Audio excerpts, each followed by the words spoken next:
안녕하세요. 오늘 여러분과 함께할 이야기는 우리 역사상 가장 아픈 기억 중 하나인 병자호란입니다. 1637년 삼전도에서 벌어진 인조의 굴욕적인 항복은 단순한 전쟁의 패배를 넘어서 조선민족의 자존심에 깊은 상처를 남긴 사건이었습니다. 이 이야기를 통해 우리는 국제 정세의 변화에 적응하지 못한 나라의 비극적 운명을 살펴보고 동시에 그 아픔 속에서도 굴복하지 않으려 했던 조선민족의 의지를 발견할 수 있을 것입니다. 17세기 초 동아시아는 급격한 변화의 소용돌이에 휘말리고 있었습니다. 중국 대륙에서는 명나라가 쇠퇴하고 있었고 만주 땅에서는 누르하치가 세운 후금이 강력한 군사력을 바탕으로 세력을 확장하고 있었습니다. 조선은 이러한 국제 정세의 변화 앞에서 매우 어려운 선택의 기로에 서 있었습니다. 수백 년간 이어온 명나라와의 사대 관계는 조선에게 단순한 외교적 관계를 넘어서 문화적, 정신적 근간이었습니다. 조선의 지배층은 명나라를 대명천지라 부르며 중화문명의 정통성을 인정했고 이는 조선 왕조의 정체성과도 깊이 연결되어 있었습니다. 광해군은 이런 상황에서 비교적 현실적인 외교 정책을 펼쳤습니다. 그는 명과 후금 사이에서 중립을 유지하며 변화하는 국제 정세에 조심스럽게 대응했습니다. 정유재란 때 명군을 도왔지만 동시에 후금과도 적대적이지 않은 관계를 유지하려 노력했습니다. 하지만 1623년 인조반정이 일어나면서 조선의 외교 노선은 급격히 변했습니다. 인조와 서인 세력은 광해군의 중립 외교를 비판하며 명나라에 대한 의리를 강조하는 친명배금 정책을 채택했습니다. 이는 윤리적으로는 명분이 있는 정책이었지만 현실적인 국제 정세를 고려할 때는 매우 위험한 선택이었습니다. 당시 후금은 이미 조선보다 훨씬 강력한 군사력을 보유하고 있었습니다. 팔기군으로 불리는 그들의 군대는 기동력이 뛰어난 기병을 중심으로 구성되었고 화포와 같은 신무기도 적극적으로 도입하고 있었습니다. 반면 조선군은 임진을 한 이후 제대로 된 군사 개혁을 이루지 못한 상태였습니다. 1627년 첫 번째 경고가 왔습니다. 정묘호란이 바로 그것이었습니다. 후금은 조선의 친명 정책에 대해 경고의 의미로 침입했고 조선은 강화를 맺으며 후금과 형제의 맹약을 체결해야 했습니다. 하지만 이는 임시방편에 불과했습니다. 조선은 여전히 명나라와의 관계를 우선시했고 후금에 대해서는 소극적인 자세를 유지했습니다. 후금이 국호를 청으로 바꾸고 황제국임을 선포했을 때 조선의 대응은 더욱 경직되었습니다. 조선의 지배층은 오랑캐가 감히 천자를 칭한다며 청나라의 황제 즉위를 인정하지 않았습니다. 이는 청나라 입장에서는 명백한 도전이었고 전쟁은 피할 수 없는 것이 되었습니다. 1636년 12월 청태종 홍타이지는 직접 대군을 이끌고 조선을 침입했습니다.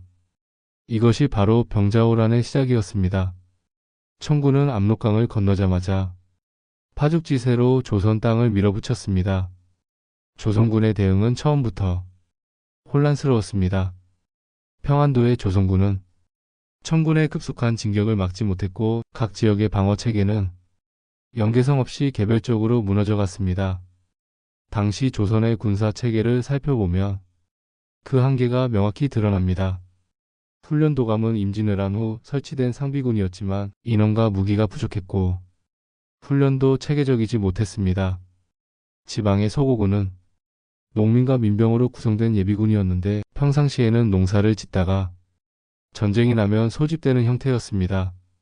이들에게는 전문적인 군사훈련이 부족했고 무엇보다 청군의 기병에 대항할 만한 전술과 장비가 없었습니다. 청군은 전혀 다른 양상의 전쟁을 펼쳤습니다. 그들의 주력인 팔기군은 기동력이 뛰어난 기병 중심의 부대였습니다. 이들은 한 곳에서 오래 머물며 공성전을 벌이기보다는 빠른 속도로 이동하면서 조선의 방어선을 교란시키고 우회하는 전술을 구사했습니다.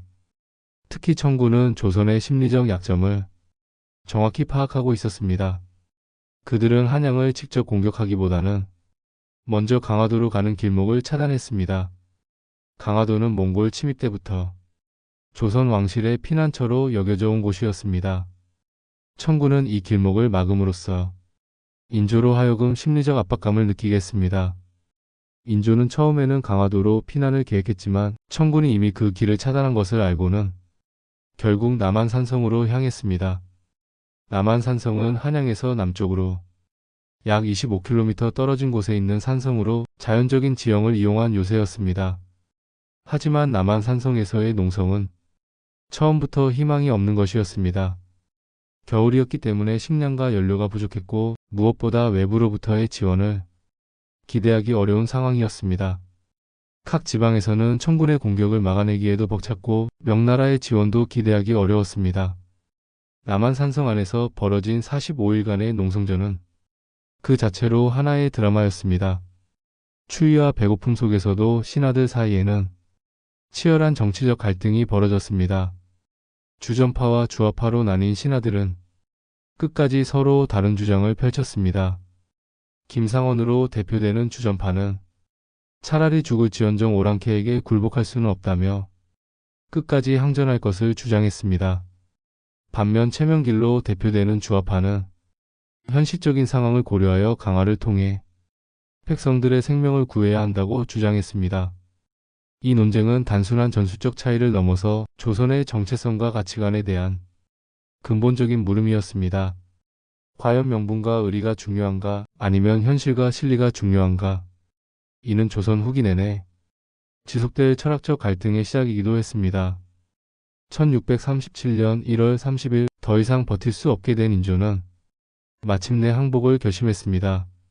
이날 아침 인조는 남한산성을 나와 삼전도로 향했습니다. 삼전도는 현재의 서울 송파구 일대로 한강의 지류인 탄천가에 있는 평지였습니다. 그곳에는 이미 청태종 홍타이지가 기다리고 있었습니다. 홍타이지는 황금으로 장식된 의자에 앉아 있었고 그 주변으로는 수많은 청나라 장수들과 군사들이 도열해 있었습니다. 마치 거대한 무대와 같은 광경이었습니다.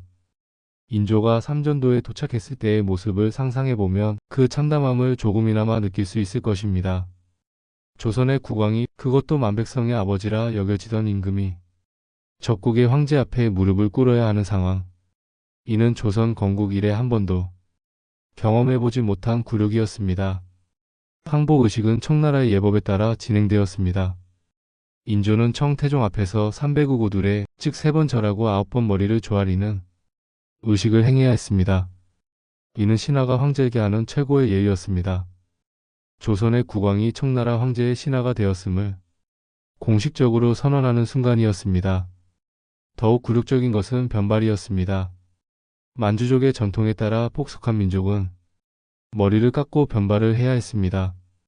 변발은 앞머리와 양옆머리를 모두 밀고 뒷머리만 길게 기른 다음 닦는 헤어스타일이었습니다. 이는 단순한 머리 모양의 변화가 아니라 그 민족의 정체성을 포기하고 청나라에 완전히 복속한다는 의미였습니다. 조선에서 머리카락은 특별한 의미를 가지고 있었습니다. 공자의 가르침에 따르면 신체발부 수지부모, 즉 몸과 머리카락은 부모로부터 받은 것이므로 함부로 상하게 해서는 안 된다고 여겨졌습니다. 따라서 변발을 하는 것은 유교적 가치관을 포기하는 것과 같았습니다. 인조뿐만 아니라 함께 온 조선의 신하들도 모두 변발을 해야 했습니다. 이들의 심정은 어떠했을까요?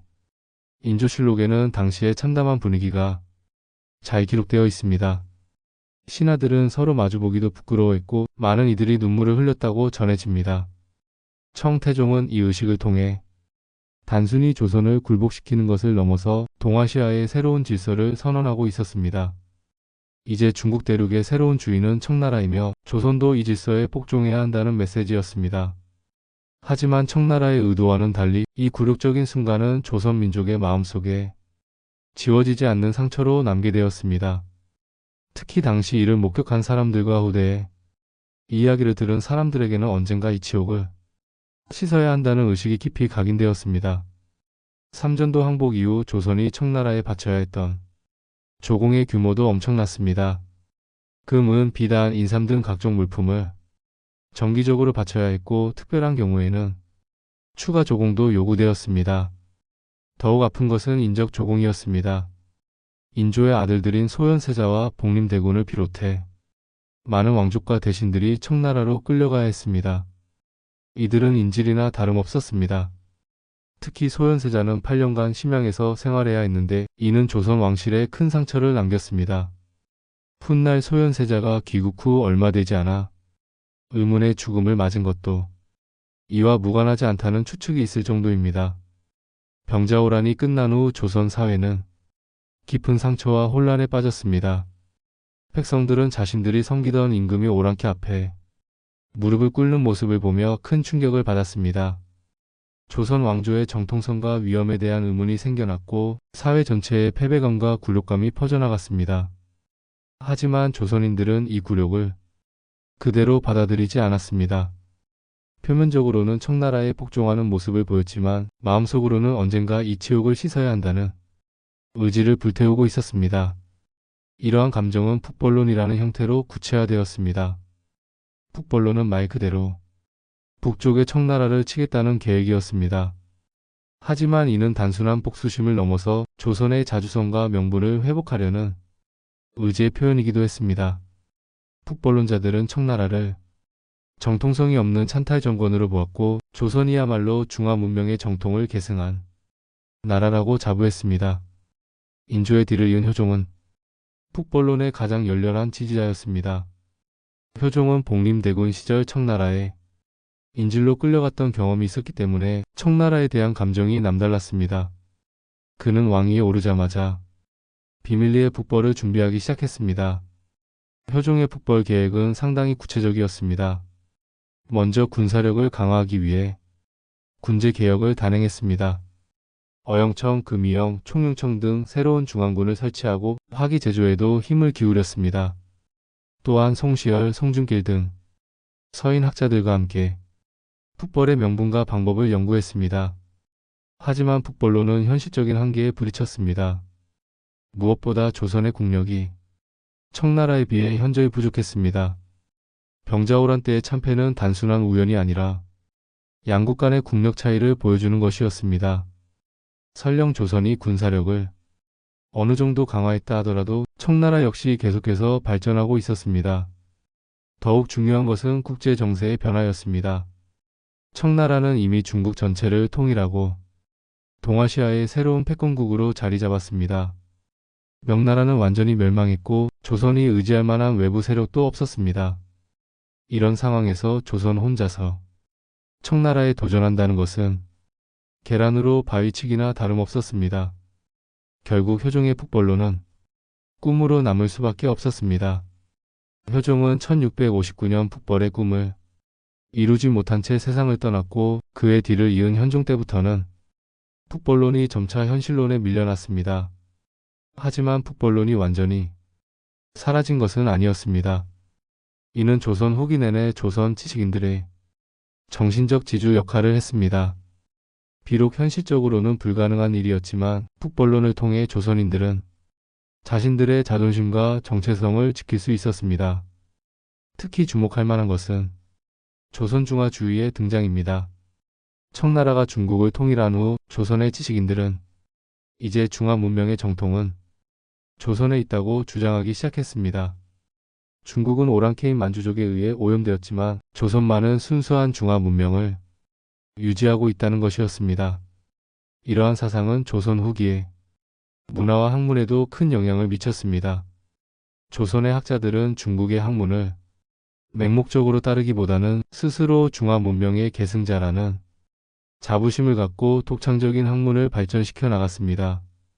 병자호란을 돌아보면서 우리가 얻을 수 있는 교훈은 무엇일까요? 가장 중요한 것은 국제 정세의 변화에 적응하는 능력의 중요성입니다. 17세기 초 동아시아는 거대한 변화의 시기를 맞고 있었습니다. 명나라의 세락과 청나라의 부상은 단순한 왕조 교체를 넘어서 전혀 새로운 국제 질서의 등장을 의미했습니다. 하지만 조선은 이러한 변화를 제대로 읽지 못했고 과거의 관성에 매몰되어 적절한 대응을 하지 못했습니다. 물론 조선의 선택에는 나름대로 합리적인 이유가 있었습니다. 수백 년간 이어온 명나라와의 사대 관계는 단순한 외교적 관계를 넘어서 조선의 정체성 그 자체였습니다. 유교 문명권의 일원으로서 조선이 가지고 있던 자부심과 가치관을 쉽게 포기할 수는 없었던 것입니다. 하지만 아무리 명분이 중요하다 하더라도 현실을 무시할 수는 없었습니다. 광해군의 중립 외교가 비록 완벽하지는 않았지만 적어도 변화하는 현실을 인정하고 그에 맞춰 정책을 조정하려는 시도였다면 인조 정권의 친명배금 정책은 현실을 도외시한 관념적 정책이었다고 할 수 있습니다. 둘째로 중요한 교훈은 군사력의 중요성입니다. 외교도 결국은 국력에 기반한 것입니다. 아무리 훌륭한 외교 정책을 가지고 있다 하더라도 그것을 뒷받침할 실력이 없다면 의미가 없습니다. 조선은 임진왜란 이후에도 제대로 된 군사 개혁을 이루지 못했습니다. 일부 개선이 있었지만 전반적인 군사 체계는 여전히 구시대적이었습니다. 특히 변화하는 전술과 무기 체계에 대한 적응이 부족했습니다. 청나라의 기병 중심 전술에 대응할 만한 준비가 전혀 되어 있지 않았던 것입니다. 셋째는 국가 지도층의 리더십과 국민 통합의 중요성입니다. 병자호란 당시 조선의 지배층은 주전론과 주화론으로 나뉘어 끝까지 대립했습니다. 물론 각자 나름대로의 신념과 논리가 있었지만 국가적 위기 상황에서 이러한 분열은 결과적으로 효과적인 대응을 어렵게 만들었습니다. 또한 조선의 지배층과 일반 백성들 사이의 거리감도 문제였습니다. 지배층은 관념적인 명분론에 매몰되어 있었지만 실제로 전쟁의 고통을 감내해야 하는 것은 일반 백성들이었습니다. 만약 지배층이 좀 더 현실적이고 백성들의 입장을 고려한 정책을 펼쳤다면 병자호란의 비극을 피할 수 있었을지도 모릅니다. 하지만 병자호란이 가져온 것이 굴욕과 교훈만은 아니었습니다. 역설적이게도 이 사건은 조선 후기 문화와 학문의 독창적 발전을 촉진하는 계기가 되기도 했습니다. 청나라에 대한 반감과 자주의식은 조선의 지식인들로 하여금 중국의 학문을 맹목적으로 따르기보다는 독창적인 사유를 발전시키도록 자극했습니다. 실학의 등장도 이러한 맥락에서 이해할 수 있습니다. 실학자들은 관념적인 성리학에서 벗어나 현실적이고 실용적인 학문을 추구했는데 이는 병자호란의 굴욕을 통해 얻은 반성의 결과이기도 했습니다. 21세기를 살아가는 우리에게 병자호란은 어떤 의미일까요? 혹시 이는 단순히 과거의 유물로 치부해버릴 수 있는 사건일까요? 전혀 그렇지 않습니다. 병자호란이 주는 교훈은 오늘날에도 여전히 유효합니다. 급변하는 국제정세, 패권국의 교체, 작은 나라가 큰 나라들 사이에서 생존해야 하는 딜레마 등은 현재 대한민국이 직면하고 있는 현실과 크게 다르지 않습니다. 현재 동아시아에서는 미국과 중국이라는 두 초강대국 간의 경쟁이 치열하게 벌어지고 있습니다. 한국은 이 두 나라 사이에서 자신의 국익을 추구하며 살아남아야 하는 상황에 놓여 있습니다. 이는 17세기 초 명나라와 후금 사이에서 고민했던 조선의 상황과 매우 유사합니다. 다행히 현재 한국은 17세기 조선보다 훨씬 나은 조건에 있습니다. 경제력에서는 세계 10위권의 강국이고 군사력 역시 상당한 수준에 도달했습니다. 무엇보다 민주주의 체제 하에서 다양한 의견이 공론화되고 정책 결정 과정에 반영될 수 있는 시스템을 갖추고 있습니다. 하지만 여전히 주의해야 할 점들이 있습니다. 강대국들 사이에서의 균형 감각, 변화하는 국제 질서에 대한 적응 능력, 그리고 무엇보다 국민적 합의에 기반한 일관성 있는 외교 정책의 필요성 등은 병자호란에서 얻을 수 있는 중요한 교훈입니다. 특히 주목해야 할 것은 정보의 중요성입니다. 병자호란 당시 조선은 청나라의 실제 국력과 의도를 정확히 파악하지 못했습니다. 관념적인 사고에 매몰되어 현실적인 정보 수집과 분석을 소홀히 했던 것입니다. 현재와 같은 정보화 시대에는 더욱 정확하고 신속한 정보 분석 능력이 국가 생존의 핵심 요소가 되고 있습니다. 또한 병자호란은 우리에게 문화적 자주성의 중요성도 가르쳐 줍니다. 조선이 청나라에 정치적으로는 굴복했지만 문화적으로는 자신만의 정체성을 지켜나간 것처럼 현대의 한국도 세계화 시대에 자신만의 문화적 특성을 유지해 나가는 것이 중요합니다. 병자호란은 우리 역사에서 가장 치욕적인 사건 중 하나로 기억되고 있습니다. 하지만 과연 우리는 이 사건을 올바르게 기억하고 있을까요? 오랫동안 병자호란은 주로 감정적 차원에서 접근되어 왔습니다. 인조의 300억 고두레는 민족의 치욕으로, 청나라는 야만적인 침입자로, 조선은 선량한 피해자로 그려지는 경우가 많았습니다. 물론 이러한 감정적 반응은 자연스러운 것이지만 역사로부터 제대로 된 교훈을 얻기 위해서는 좀 더 냉정하고 객관적인 분석이 필요합니다. 무엇보다 중요한 것은 병자호란을 단순한 선악의 구도로 해석하지 않는 것입니다. 청나라의 침입은 분명 침략 행위였지만 동시에 17세기 동아시아의 국제질서 변화라는 거대한 맥락에서 이해해야 할 사건이기도 합니다. 조선의 대응도 마찬가지입니다. 명분을 중시한 조선의 태도는 윤리적으로는 이해할 만하지만 현실적으로는 한계가 있었습니다. 현재 젊은 세대들 사이에서는 병자호란에 대한 관심이 점차 줄어들고 있습니다. 이는 어느 정도 자연스러운 현상일 수도 있습니다. 과거의 굴욕에만 매몰되어서는 미래를 향해 나아갈 수 없기 때문입니다. 하지만 완전한 망각 역시 위험합니다. 역사를 잊은 민족에게 미래는 없다는 말처럼 과거의 경험에서 교훈을 얻지 못한다면 같은 실수를 반복할 위험이 있습니다. 특히 주목해야 할 것은 병자호란이 단순히 과거의 사건이 아니라 현재에도 계속되는 이야기라는 점입니다. 강대국 사이에서의 중소국의 생존 전략, 외교와 안보의 관계, 명분과 실리의 균형 등은 현재에도 여전히 중요한 과제들입니다. 따라서 우리가 해야 할 일은 병자호란을 감정적으로 기억하거나 완전히 잊어버리는 것이 아니라 이로부터 실용적인 지혜를 얻는 것입니다. 과거의 실패를 통해 현재와 미래의 성공을 준비하는 것, 이것이야말로 역사를 대하는 올바른 자세일 것입니다.